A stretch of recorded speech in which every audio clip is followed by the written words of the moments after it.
Okay, we're trying this again. This is going terribly. This never goes well, but this is going especially terribly. That's highly, highly suboptimal, as the men in Blazers like to say. We're one-upping them in suboptimalness. Is this even going? What is happening around here?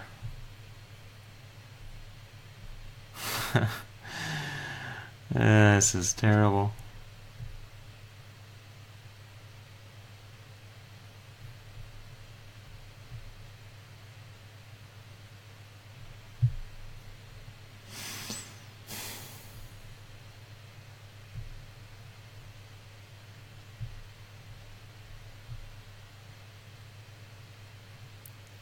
Are we working? Are we working? I see myself. That's a plus. Maybe I can edit this later.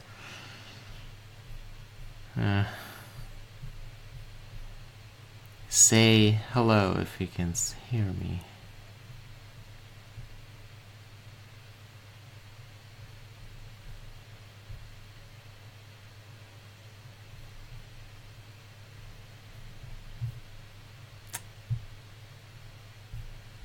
How's life? I have hi. Is this working now? This would be fantastic if it was actually working now.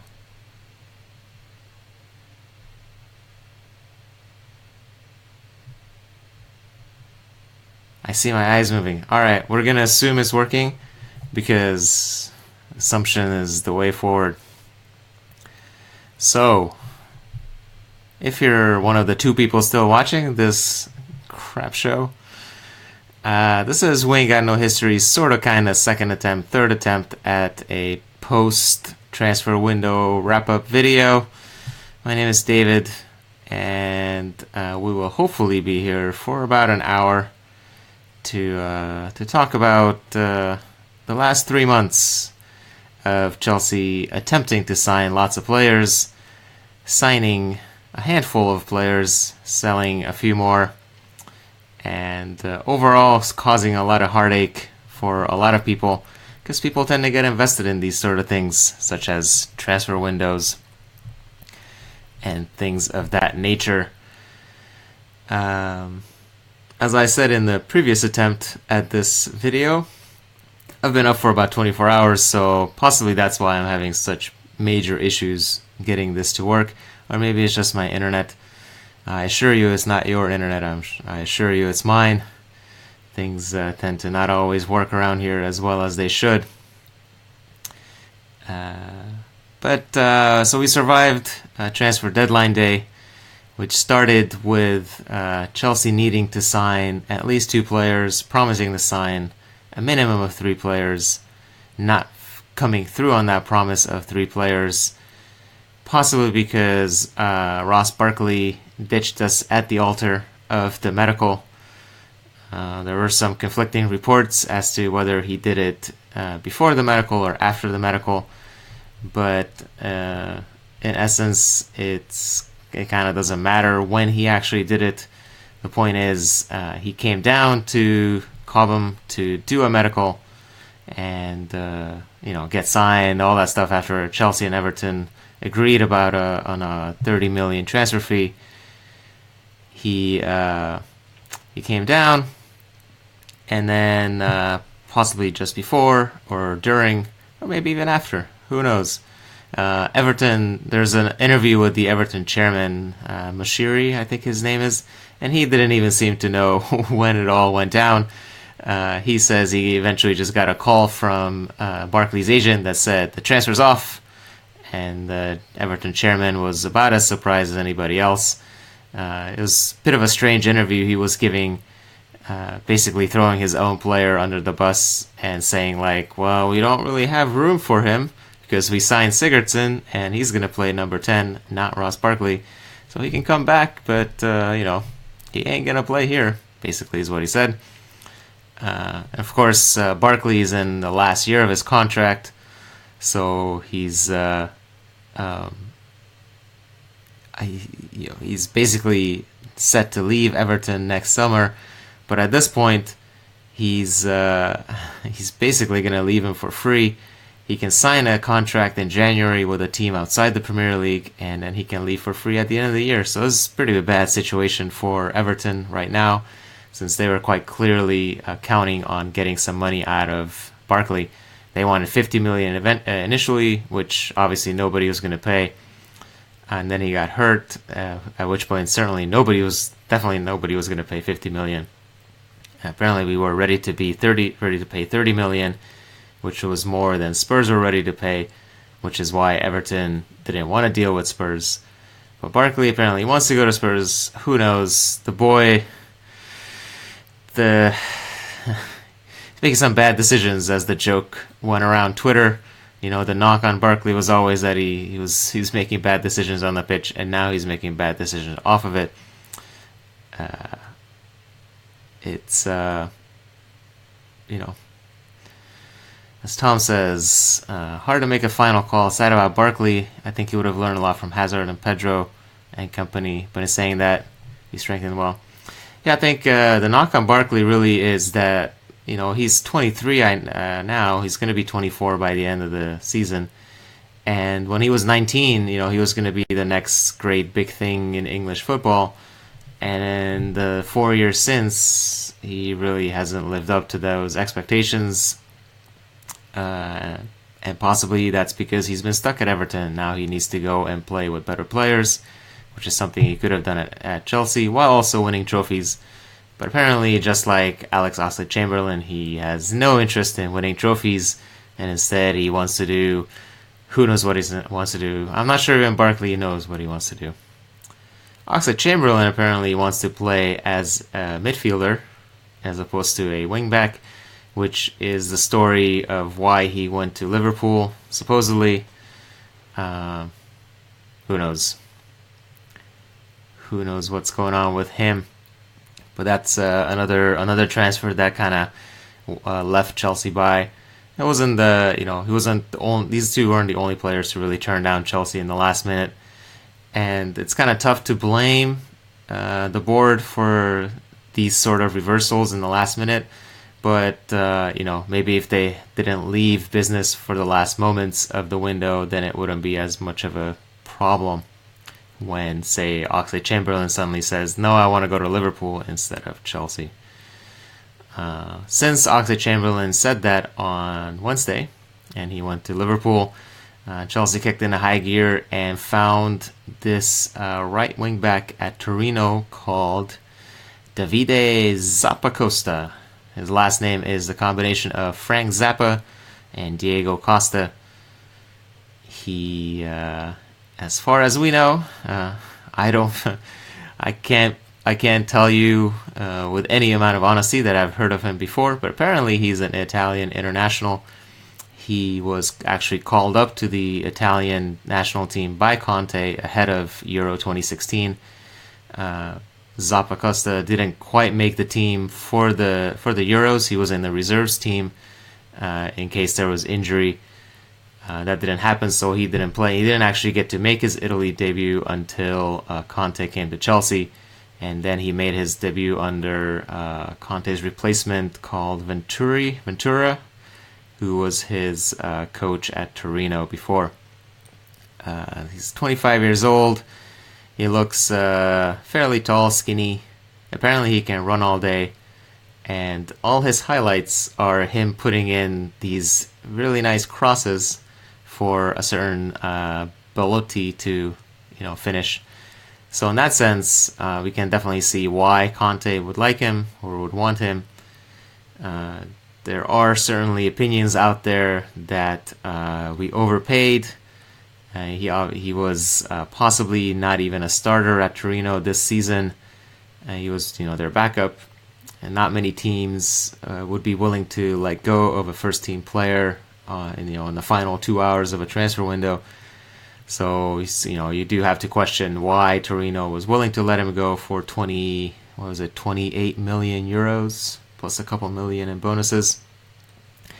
But Chelsea claim there's an brief interview with Emanalo on the official website, where he says that they've been aware of the player for a while, whatever that means. I mean, obviously Conte knows of him because he did call him up to the national team last summer, yeah, 2016. So there's some known factor there. In a way, it's nice to have a backup, even if it is somebody who's not. We have to find out just how good he is. It's not immediately obvious that he's great. If we had signed, say, Alexandro from Juventus, we know that Alexandro is great, possibly the best other than Marcelo in the world. There would have been no question there. Zappacosta, a different situation. We'll find out about him.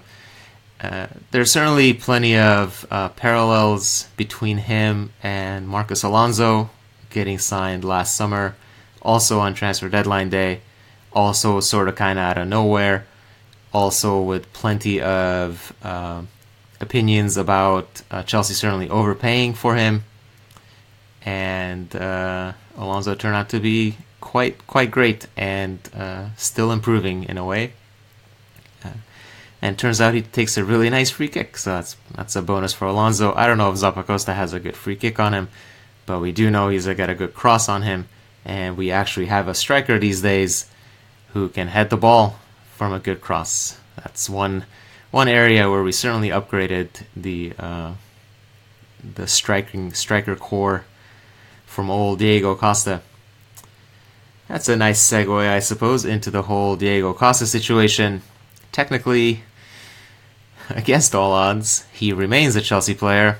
We can still sell him. The transfer window in Spain doesn't actually end until tomorrow, or well, today, I guess, Friday.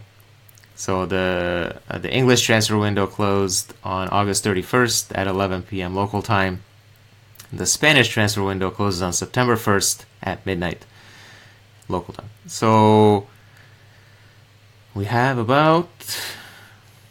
we have a few more hours to sell him to Atletico or whoever.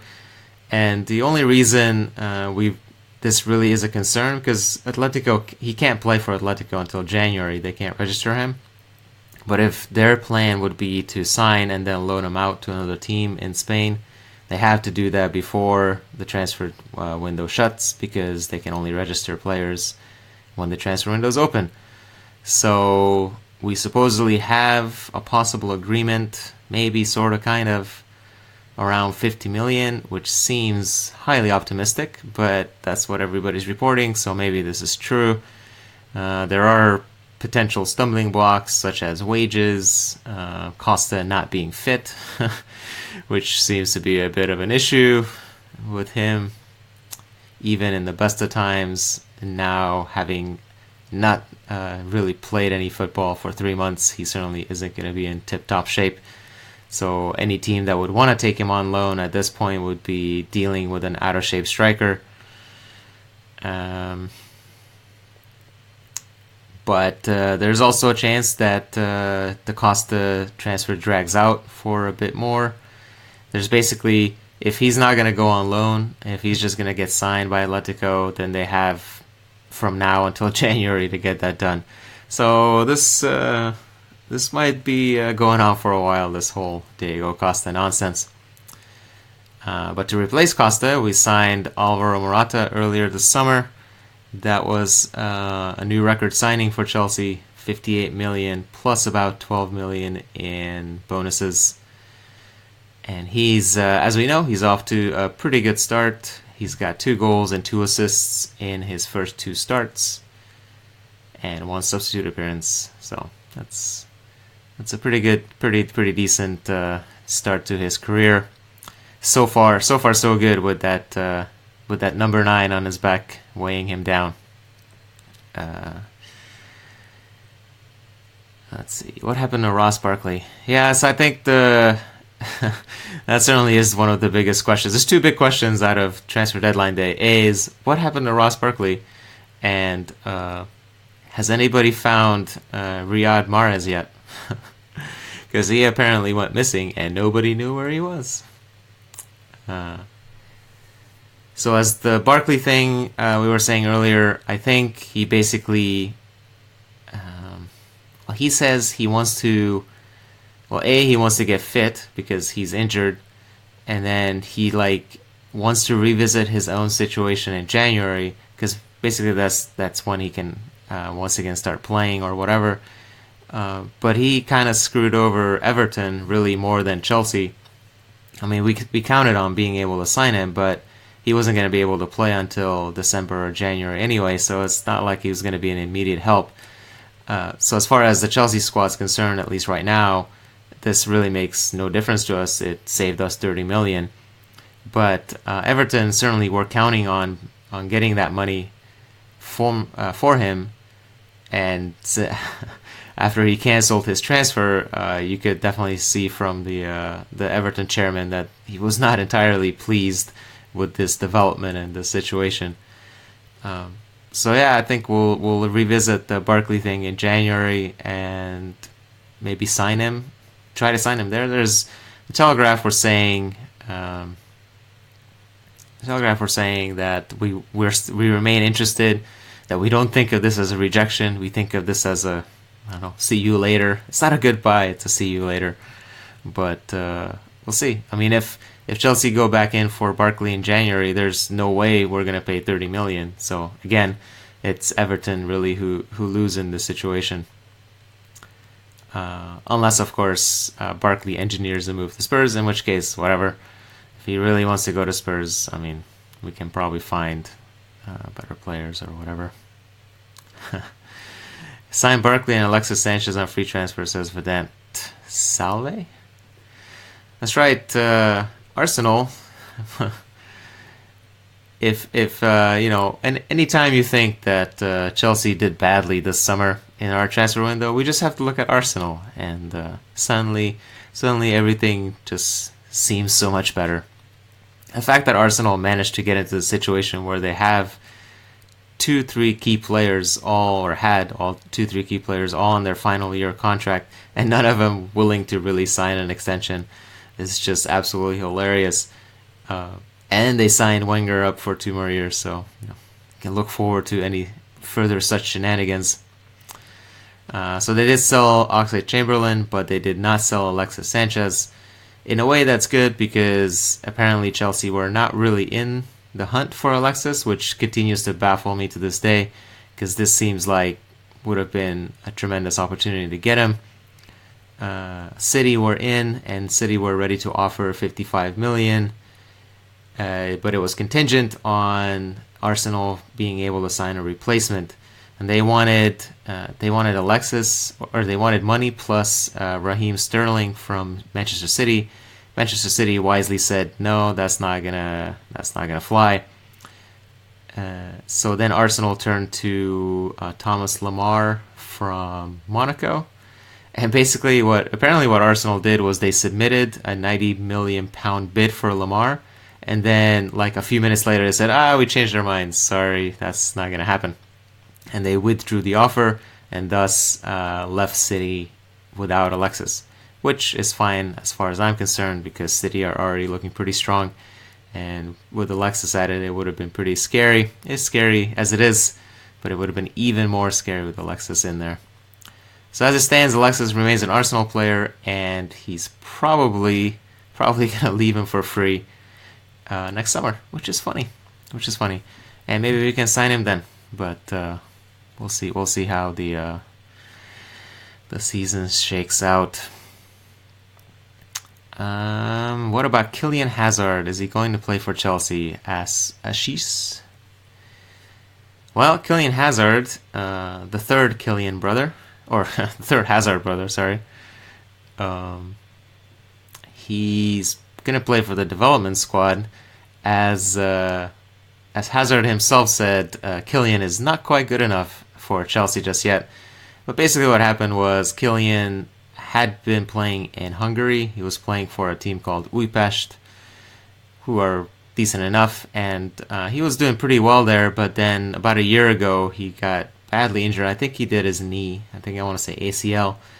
And so he hasn't been playing much at all for over a year now, I think.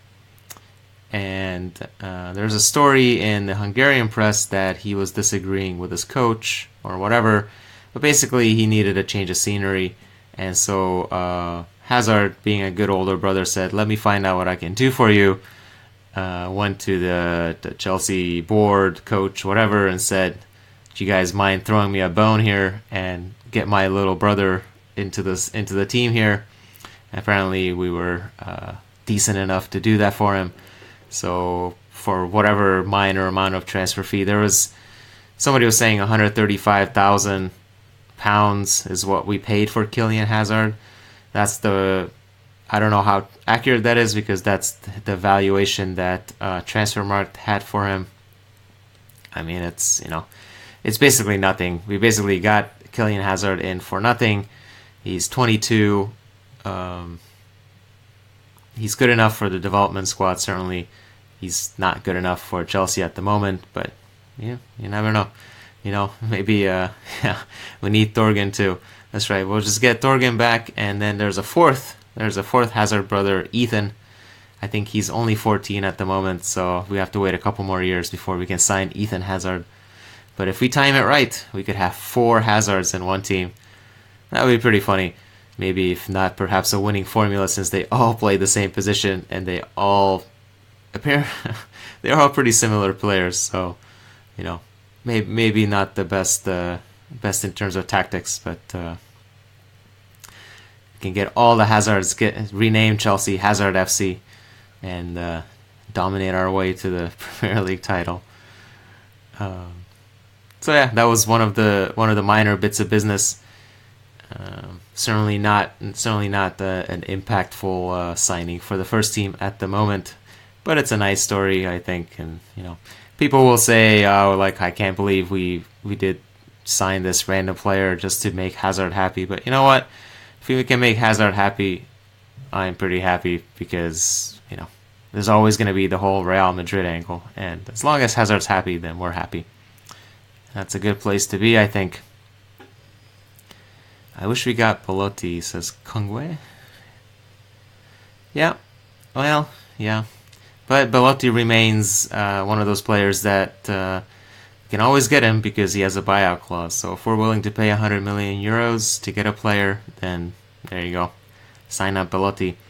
I think it's telling that actually nobody ended up buying Belotti.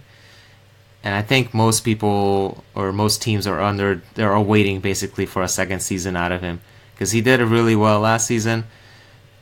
But it seems like the general narrative around him remains that he's a one-season wonder up to this point. You need a follow-up second season to justify a 100 million euro buyout clause.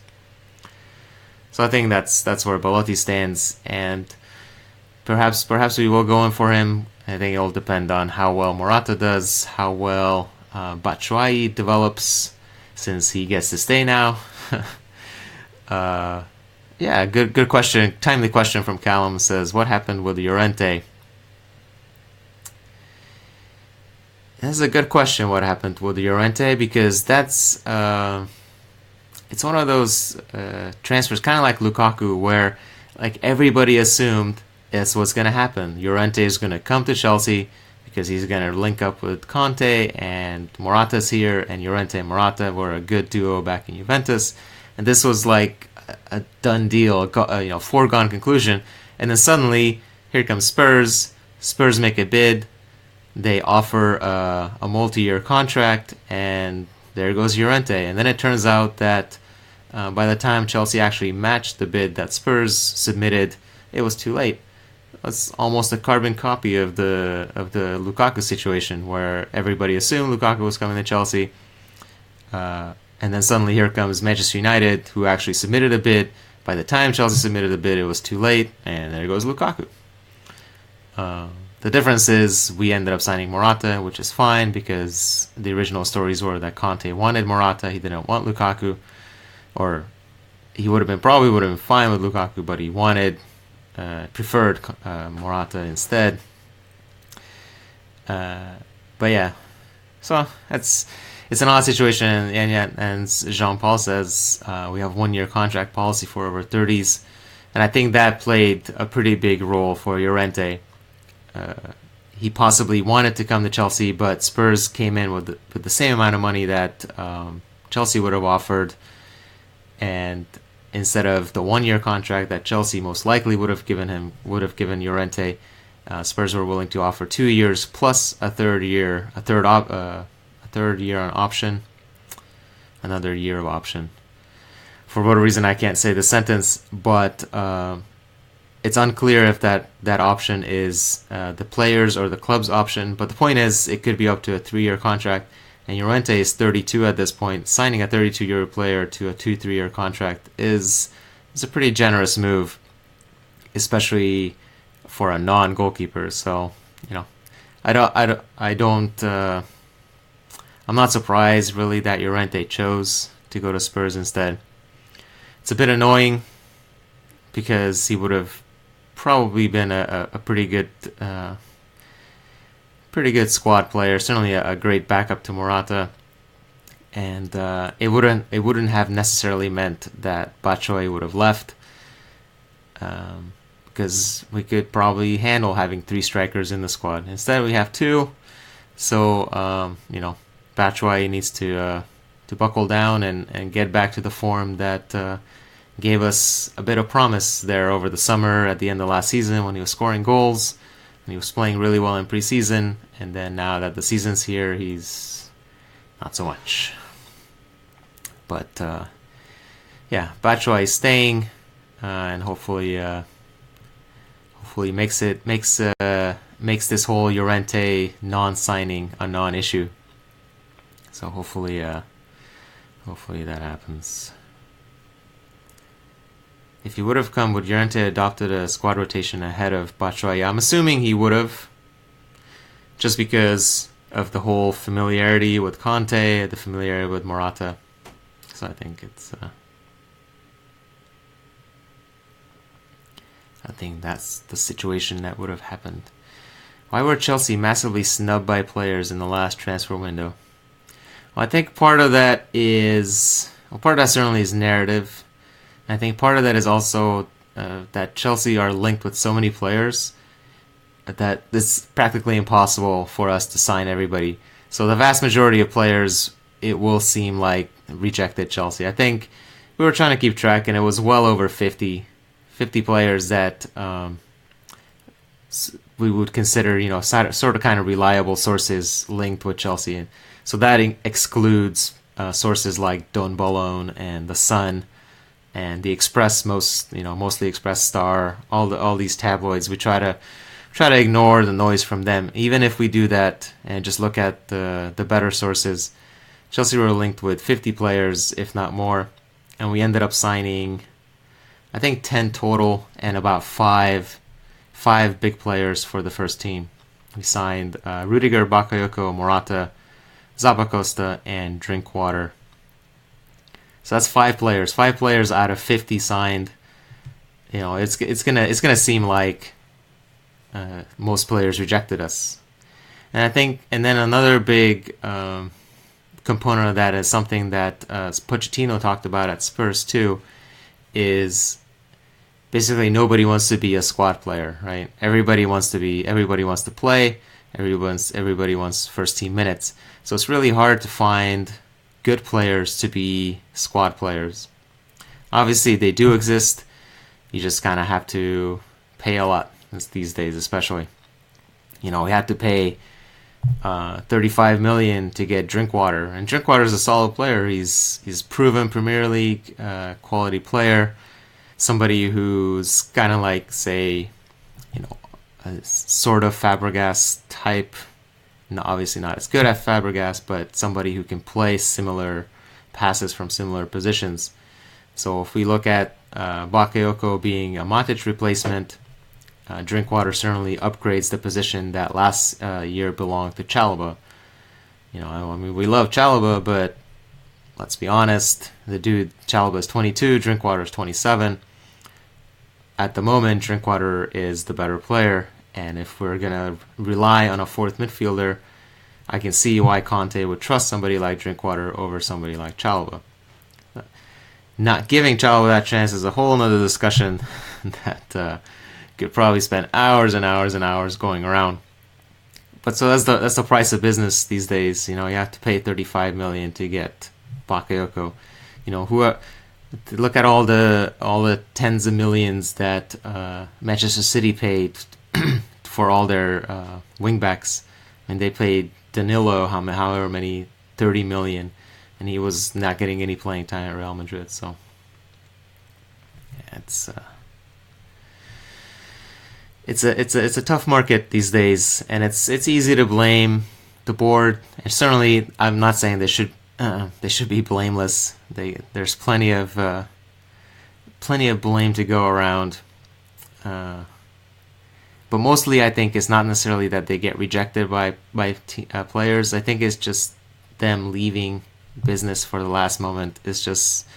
It's bad policy, and we're not the only team to do it. Obviously, I mean, yesterday was absolutely crazy, but it's not a good way to go about doing business if you're trying to buy players. It's going to be a little different next summer actually, because I'm not sure if it's official yet, but it's basically assumed that the transfer window will close before the first game of the season, which makes a lot more sense, and hopefully will cut down on a lot of this transfer deadline day nonsense. Yeah, PSG fucked up the market. Oop. Excuse the bad word. PSG effed up the market, said Jean Paul. Yeah, PSG signing Neymar for 222 million euros certainly did not help. Nor did their loan of Kylian Mbappe fail to not make a mockery of FFP. I like that UEFA were like, oh, we're gonna go investigate you over this Kylian Mbappe deal, and then like 5 hours later they're like, no, it's fine. Don't worry about it. You're cool. So there you go. This is how you do business in modern football. Just loan the player you want. Who cares if he's the second most expensive player? Should be the second most expensive player of all time. So that's PSG doing their business there.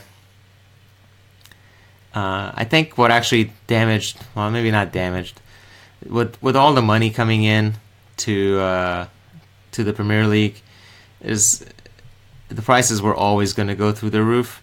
But the team that did it right, probably did it the best, is Manchester City.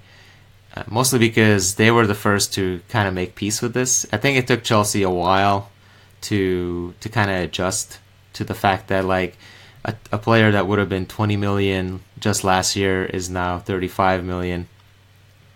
But Manchester City said, this is the new reality.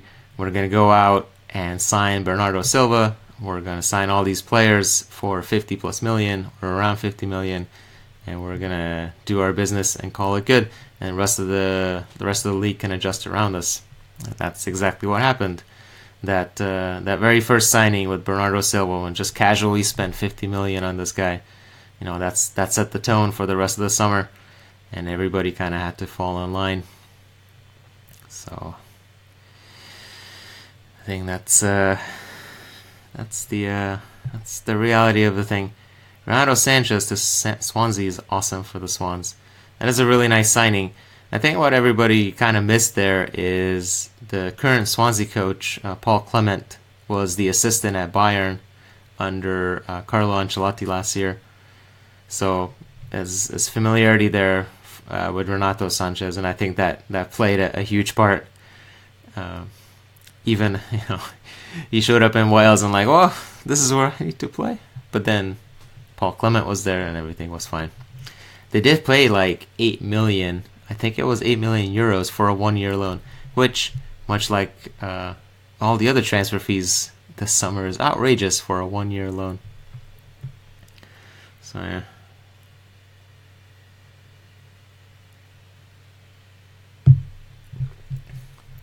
I think we did pretty good in the market, says Georgie George.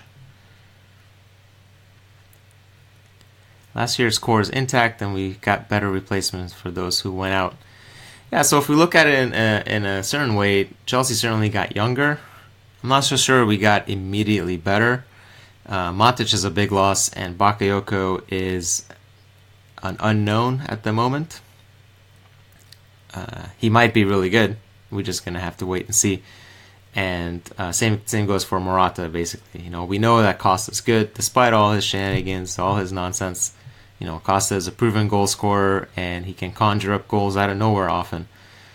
Morata, we'll see if he's able to do that dirty work, right? Morata is tremendously skilled and ridiculously well-rounded striker, but can he fight down in the trenches like Costa can?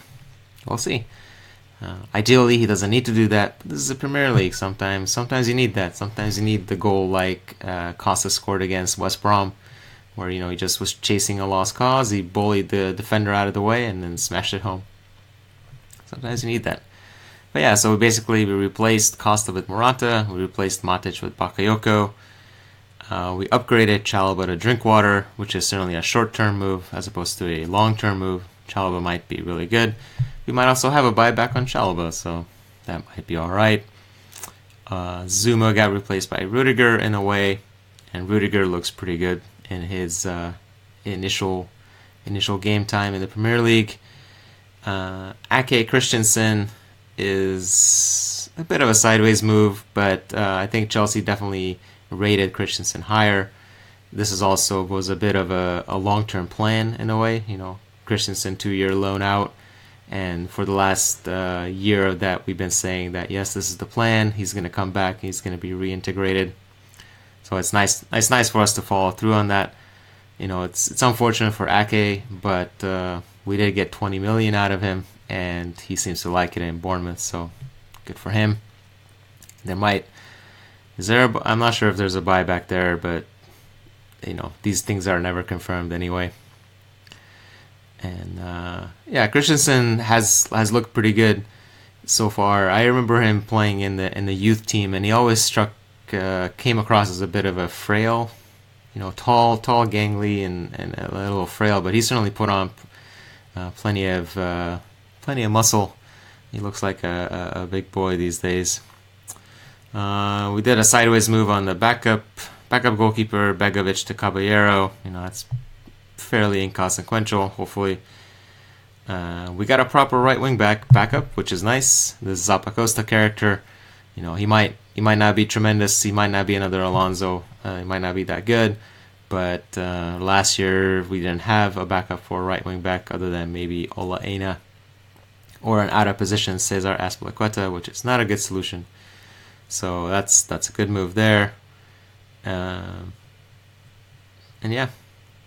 we'll see if John Terry's gone, and obviously that's somebody that can't be immediately replaced. He didn't play much last year, but there's other qualities he brought to the table. So those the leadership and all that. You need players to grow into, etc. And then Musonda is the other kid, the one kid who was kept around. So hopefully he can make a bit of an impact. Since we didn't get any help up top really after signing Morata. I think if Mahrez would have signed, that certainly would have complicated things for Musonda. But as it is, Musonda's going to be relied on as a fourth attacking midfielder, and certainly should get plenty of playing time in the cups and things like that. Speaking of attacking midfielders, Oja asks if Hope Hazard is back and fit to play in our next match. I think that's the assumption for Hazard. He played today, or not today. He played yesterday, Thursday, against Gibraltar, scored a goal. Obviously, Belgium smashed Gibraltar like 8-0 or something like that. Lukaku got a hat-trick, I believe. And Hazard got himself a goal as well, possibly offside, but whatever. He played 76 or 77 minutes and has already saying that he wants to play against Greece as well, which was not part of the original plan. So we'll see how he responds to this latest game. But this is now 2 starts and a substitute appearance for Hazard. 9-0 says Sherman. Sorry. Lost, you lose count after a while. So Hazard's played 2 games, almost 2 full games now, twice going 76 minutes and then playing a 45-minute half in the first game in that closed doors friendly against QPR. So that's 2.5 games, or 2 games roughly under his belt. Even if he does or doesn't play against Greece, I think we can expect Hazard to come back. Jean-Paul says, I got my grandma praying for us that he doesn't get hurt. Yeah, that's good. Good. She should pray hard. We need Hazard, as always. We need Hazard in the team. His creativity is not something we can easily replicate. Pedro and Willian are good enough, but they're not Hazard.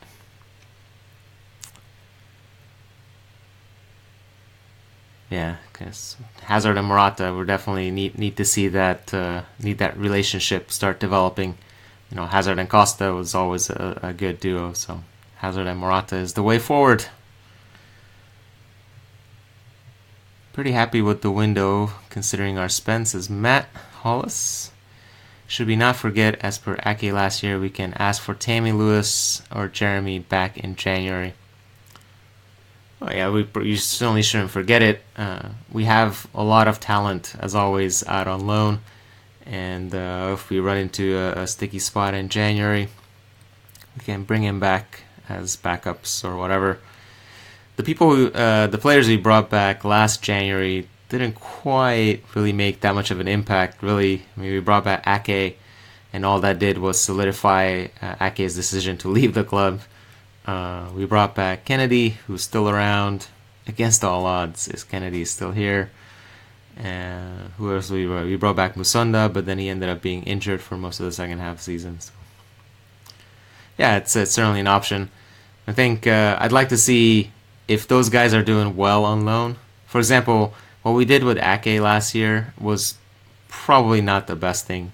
So if like any of those guys, if Tammy, who's in Swansea, Lewis Baker, who's in Middlesbrough, and Jeremy Boga, who went to Birmingham, if any of those guys are doing really well in those loans, I really wish we don't call them back unless we can basically guarantee them first team minutes. It's they need to stay out on loan as much as if they're getting the playing time. They need to stay there and continue developing, and then we need to look to reintegrate them next summer. Somebody like Lewis, I hopeful that Lewis Baker can actually play a role in Chelsea, at Chelsea in the future. Same for Tammy Abraham, and Jeremy, of course. I wonder if Jeremy Boga's hopes went up after the first few weeks of the season that maybe he'll stay around, but that was never going to happen. Jeremy needs a good season. Hopefully he has a good season in Birmingham. It would be nice to see him have some success.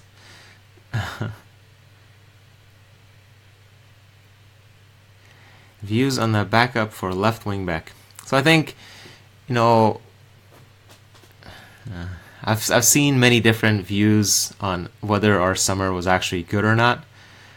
I think it was mostly okay. The problem for the summer was we came into the summer saying we need to improve the depth of the squad, and we really haven't done that. We've replaced older players with younger versions or younger players, and that's fine. We have the numbers, sort of, basically the same numbers as last year, but the idea for the summer was to improve the depth, and we haven't really improved the depth. We needed a couple more signings to do that. That said, we do have 4 quality midfielders at the moment. Conte, Bakayoko, Fabregas, and Drinkwater is really, really good and really strong 4-man central midfield from which we can pick and choose depending on situation. We can do really nice rotation, whatever. At center back, we have 5 center backs to choose from to play 3. That's a good. We have two center forwards to choose from for one position, and we have 3 or 4 attacking midfielders depending on who's healthy or whatever. Problem is wing back. We solved one side by signing Zappacosta, who's obviously slots in as backup to Moses. And the question is, what do you do at left wing back? I think Alex Sandro was always going to be when that rumor first dropped. I remember thinking it was a play for Alex Sandro to get a better contract, and for a while I actually was starting to think that I was completely wrong about this. But as it turns out, Alex Sandro never really wanted and didn't seem to ever want to push for a move to Chelsea, which seems to be a prerequisite for any move these days. Uh, Beyond that, we never really seemed to make a play for any other left wing back. That's assuming we ever made a play for Alex Sandro. Juventus claimed that we submitted at least 2-3 bids, including possibly up to 80 million euros, which is pretty strong. It's a lot of money for a wing back. But wing backs are a key position in a 3-4-3 or a 3-5-2, so it's understandable. But as it is, we end up with one left wing back who we know is good, is Alonso, but he obviously can't play every single game. So based on preseason right now, at this moment, it looks like Victor Moses is actually our primary backup as left wing back. But then that leaves Victor Moses having to play every single game, which is not good. So maybe the Zappacosta character can play both sides. I haven't really heard of him being able to play left back, but I haven't really done my research on that. So maybe he'll surprise. We can play, certainly Zappacosta has played there, not well, but he has played there in a cup last season. And it's Zappacosta, he can play wherever he wants. So, it's in an emergency, we can find bodies to play at left wing back. We can play Kennedy there. I think obviously Kennedy's being kept back. He was going to go to Newcastle on loan, and we canceled that loan because we needed somebody to be a de facto backup left wing back. I don't think Kennedy actually will fulfill that role very often because he doesn't seem to ever be really good at that role. But he's here to make up numbers, so I guess maybe he'll surprise. I don't want to write off anybody. Kennedy's like 21 or 22, so he's got plenty of time to develop a skill that he might not have at the moment.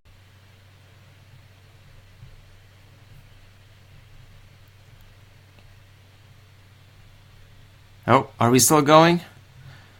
Everybody wave.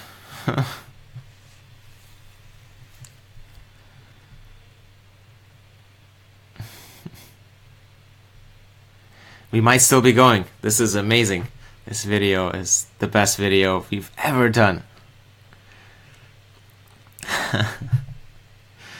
Sorry about that. The internet around here apparently is having issues. Maybe we'll blame the heat wave. In California, which is where I am, we're having almost historic heat waves, and we actually were having some power issues lately. So we will blame it on that. What were we talking about? Left wing back. So yeah, Kennedy, everybody's favorite backup left wing back, and Baba Rahman, who is injured and possibly might contribute. I still think the Baba Rahman situation is a bit of a funny. Just shows you how much coincidence and luck can play a part in player development. Because one of the reasons when Conte showed up, Baba Rahman played a season with Chelsea after joining for 20-some million, and he was all right. I think he had a couple of good games, especially in the Champions League. Mourinho didn't want to play him ever in the Premier League for whatever reason, but he played him in the Champions League, and Hiddink played him a few times too. And everything seemed okay. The kid definitely needed to learn some positioning and things like that, but he is young. Maybe, the hope was that if Conte can come in, and as we've seen with many other players, he's a true coach in that he can actually improve players and work on their skills, things like that. And Conte pretty emphatically was not happy with Baba Rahman's play, and but notably we were still trying to play a 4-2-4 or a 4-3-3 in early season, so we were looking for somebody like an actual left back. When Conte first came in, he basically kept Mourinho's defensive setup with left Emanalo should play left wing back. Oh, everybody loves Emanalo. With Azpilicueta was playing left back, Ivanovic was playing right back, and we had John Terry and Gary Cahill as our two center backs. And that's what Conte was still trying to make work initially. And obviously, Baba Rahman was not going to fit into any of that scheme. The kid was just too attacking. And so when Baba was shoved out on loan to Schalke, Conte basically said, yeah, he's too attacking. We can't really use him in a 4-2-4 or 4-3-3. And then, like 2 months later, we switched to a 3-4-3, and presumably Baba Rahman's skills are quite well suited to a wing-back position. So, long story short, if we go with a 3-4-3 from the get-go, Baba Rahman has a chance to stay with Conte last summer, and we're looking at a completely different situation. As it is, he went to Schalke, he played well enough, decently enough. He actually was, incidentally, he was sharing minutes with current Arsenal defender Sead Kolasinac. So, Baba Rahman's here to stay for now. Schalke were possibly interested in taking him back on loan again, but they weren't pleased with how his recovery is going. So they shelved all that until January. So if Baba comes back early, and maybe he can serve as the left wing backup to Alonso. But otherwise, right now we're basically going to hope for the best. I think is the plan. I'm guessing Kennedy will get a shot at locking that position down. We have the League Cup game against Nottingham Forest, is it? Yeah, Nottingham Forest coming up in a couple weeks after the international break is over. So I'm guessing Kennedy will get that start and see how he does. If he can't play,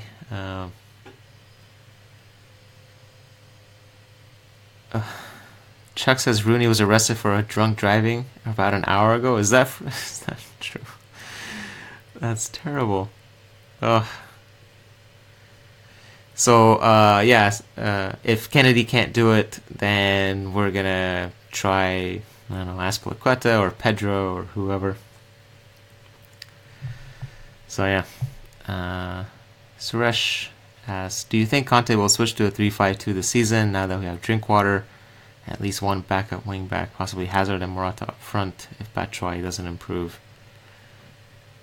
I think we're going to for now we're going to keep the 3-5-2 as our ace in the hole in the pocket as a mid-game formation shift. I think when we saw it used against Spurs, that was certainly an emergency situation, but it also showed that it's something that we're practicing for. We saw that last season too. Fabregas often came on from the bench, and we played three midfielders and sort of two attackers. Fabregas sometimes played as a third attacker, but he doesn't play attacker as Willian or Pedro or Hazard would. He just drops in the hole and creates from there. I don't think we're going to switch to the 3-5-2 exclusively, just because the 3-4-3 continues to work. And what we've seen from Conte so far is he will change things if they're not working, but if they are working, he will continue to ride that as long as he can. So I think we're gonna use a 3-4-3, except for maybe special situations. Chuck says you will use it again against a better team straight away, and I could see that. I think if I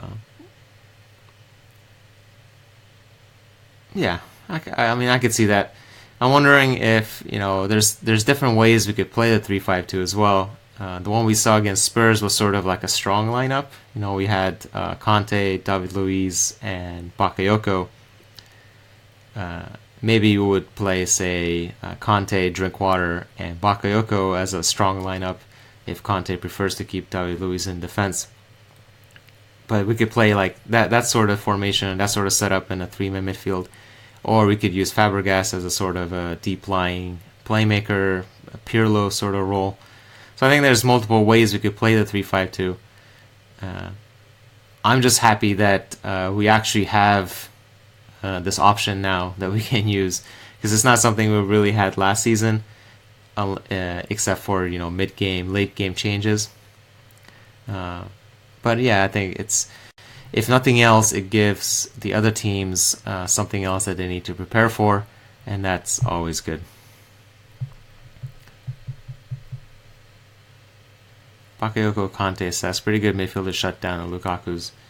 Yeah, I think one thing that David Luiz talked about after the Spurs game was that his role in that setup required him basically to block the passing lanes, to stay in the middle of the pitch and block that area where somebody like Eriksen or Dele Alli for Spurs likes to operate, and where Kane makes his runs from. Now Kane was still dangerous, but certainly Eriksen and Dele Alli were not as dangerous in that game as they usually are against us. And that's something that we could see Cesc play as well. If we don't need Cesc Fabregas to run around, we need to have him stay in the middle of the pitch, block passing lanes on defense, and then when he gets the ball, to launch attacks up the wing and into the channels. So yeah, Suresh says, I think that's one reason we might have been pursuing Llorente, more options up front. I think, yeah, I'm not sure Llorente really gives that much different option, but he's basically what I think we would want Batshuayi to become at some point soon, hopefully. Certainly what Conte wants Batshuayi to become. So Michi's got his work cut out for him, unfortunately. So yeah. We certainly were pursuing Llorente because he's a ready-made product or whatever. He's a known quantity. We know how he plays. Conte knows him, knows how to use him, and knows he can be reliable. Batshuayi, well, Batshuayi needs minutes. I think even Hazard was talking about this. One thing when people go away on international duty is they end up talking to the media a lot more, because there's a lot more access to players on international duty. And Hazard, being captain of Belgium, he was obviously asked about all sorts of different things. And one of them was about Batshuayi. And even Hazard was saying that, yeah, he kind of advised Batshuayi to look for a solution that gives him more minutes, which was basically confirming that if Llorente signs, then Batshuayi would have probably gone out on loan somewhere. But that didn't happen, so now it's another season where he's gonna have to train hard and hope to get his opportunities and convince. Which is possibly not ideal, but it is what it is, and hopefully the kid can do it. His attitude, I think, is certainly good. Everybody loves his Twitter nonsense. We just need that to be matched on the pitch as well. Anyway, let's despite all the technical difficulties here, I think we're starting to approach the end here. So let's before we go, let's do a quick rundown of all the deals that are done so far. We with the Spanish window still open today, Friday until midnight, we can certainly see a few more moves being made. Certainly Costa possibly could be sold. There's rumors about Loic Remy. Don't forget about Loic Remy.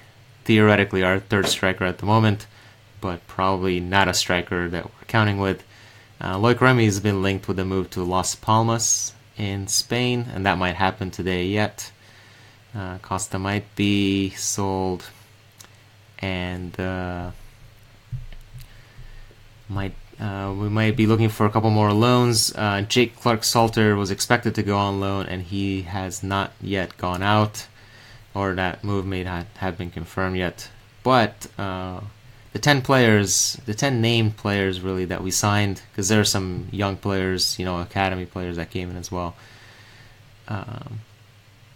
are not included. But we signed 3 youngsters: Billy Gilmore, Daishan Redan, and Ethan Ampadu. who's now actually been called into the Wales squad, which is pretty ridiculous at age 16. And then we signed Willy Caballero, who's our new backup goalkeeper. He came on for free. Antonio Rudiger for 35 plus 4 million from Roma. Bakayoko for 45 from Monaco. Morata for 58 plus 12 million pounds from Real Madrid.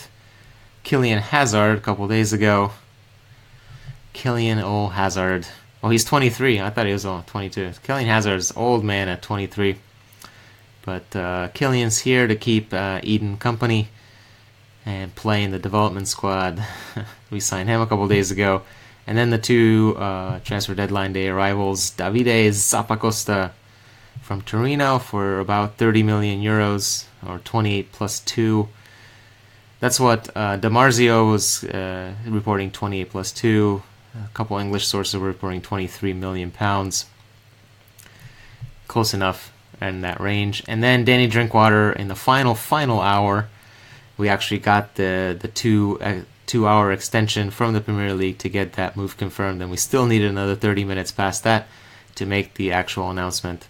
But at 1:33, I think it was a.m. on September 1st, Danny Drinkwater was officially announced for 35 million from Leicester City to reunite him with N'Golo Kante, which was a Premier League winning midfield duo, which is easy to forget because, Drinkwater is just some English, not that impressive name, but I think he could be a good signing for us. Overpriced, but who isn't overpriced these days, right? Ethan Hazard is the youngest Hazard. He's only 14, so we have to wait a little while before Hazard FC can become a reality. But we're working there. We'll get Thorgan back as well, and we'll rule the world. So those were the 10 signings. We sold or released 12 players, the biggest of which, at least so far, is Nemanja Matic, who went to Manchester United, and that still kind of hurts or annoys, but what you gonna do? Chalobah went to Watford for 5 million, which is nothing, but there's possibly a buyback. Nathan Ake went to Bournemouth for 20 million. I don't think there's a buyback.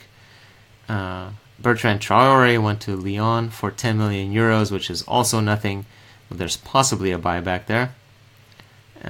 Or a gentleman's agreement is the word that I heard, since buyback clauses are actually illegal in France. So you kind of have to just agree and then hope that everybody keeps their word, which sounds like a terrible plan, but whatever. We sold Asmir Begovic to Bournemouth. That was a move that was promised to him back in January, so just the club doing right by him.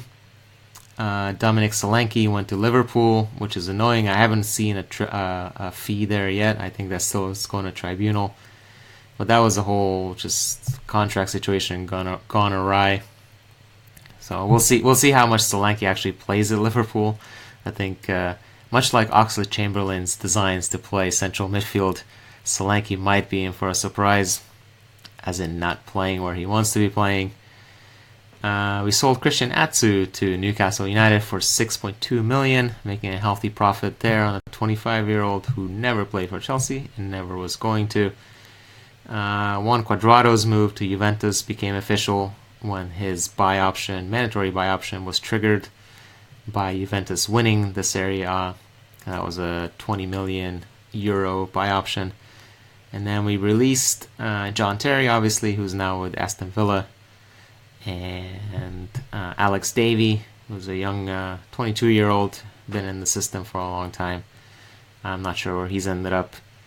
Alex Kavomia went to Doncaster on a free, and Mukhtar Ali went to Vitesse on a free. And he's actually the first player Chelsea ever sold to Vitesse, but we obviously loaned a whole bunch to them over the years, including several this season, part of 33 confirmed loanees so far this season, including Matt Miazga. Good question, Eddie Lee. Matt Miazga is back at Vitesse for the season. There's some stories that he might look for a better destination for him, because he actually impressed a fair amount there in the second half of the season, but didn't find the more challenging loan, I guess. So he's back at Vitesse. Yeah, so 33 loanees, the most recent of which is Fikayo Tomori.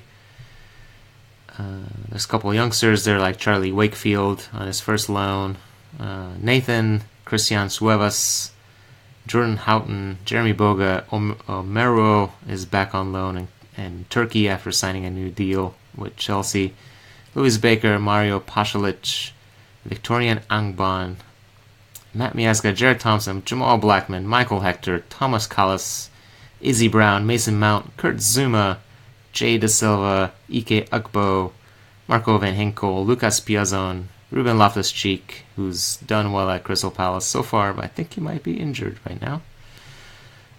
Ola Aina went to Hull City, Brad Collins, Charlie Colquitt, Josimar Quintero went to play in Russia for some odd reason. Todd Kane, back healthy from an ACL, is back in the Eredivisie with FC Groningen. Casey Palmer, Tammy Abraham, whom we'll no doubt hear plenty of this season in the Premier League. Fankati Dabo, who's at Vitesse. Nathan Baxter. And the very first loanee of the season was Danilo Pantic, who went to Partizan Belgrade. So those are your 33 loanees so far, possibly joined by maybe one or two more in the next 12 to 14 hours while other windows are open. So there you go. People who stayed around include Kennedy, Batshuayi, Barbara Rahman, Andreas Christensen, and all the rest. So yeah, that ends the 2017 summer transfer window for Chelsea. If I were to be pressed for a letter grade, I'd say we did a solid B minus. I really was can't really rate it higher than that. And we signed some good players, I think, and possibly some underrated players.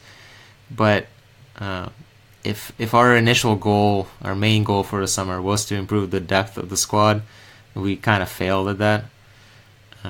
We can assign all the qualities we want to the young players, but at this point, it's about who Conte can trust, and he doesn't seem that willing to trust a lot of the young players, and in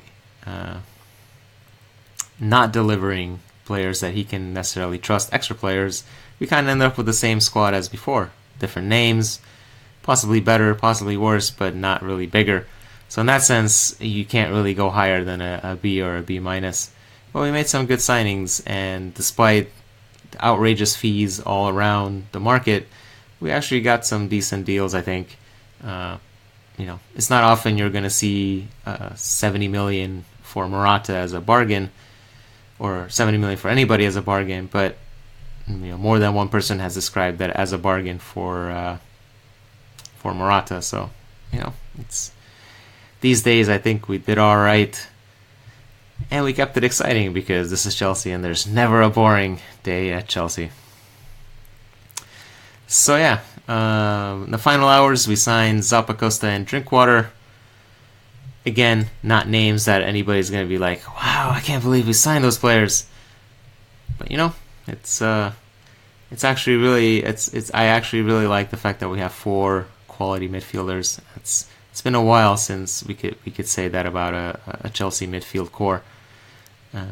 It might not be Lampard, Ballack, Sen, and whoever was the 4th one there. Doesn't quite come into mind at the moment. It's still Makelele. Might have been Makelele. So it's not quite the same, but it's a good four players with different qualities. Can mix and match however we need. Play 2-man midfield, 3-man midfield. There's lots of options there, so that's nice. Signing a wing-back depth backup is good on the right, not good on the left. And that's probably our one major glaring hole at the moment. Mikel, yes. Mikel was there as well. So there you go, five quality midfielders. But those are different days. It's tough to recreate such things nowadays with everybody having too much money, which just makes it really tough to sign anybody. So yeah, Chelsea will be back in action in a little over a week. We will actually be going to Leicester City, as it tends to work out these things. So Danny Drinkwater will be going back home to Leicester and possibly making his Chelsea debut against his old team. And that will be on Saturday, I believe, next Saturday. Until then, there will be some internationals, and everybody gets to take a break from all this excitement of the transfer window. So if you made it this far, or any part of this terribly produced video series, as it turns out, through all the technical difficulties, thanks for watching. I'm gonna go pass out, I think, having now been up for over 24 hours. It's very exciting, but time to take a nap here, I think. So thanks for watching, and we'll talk with you later.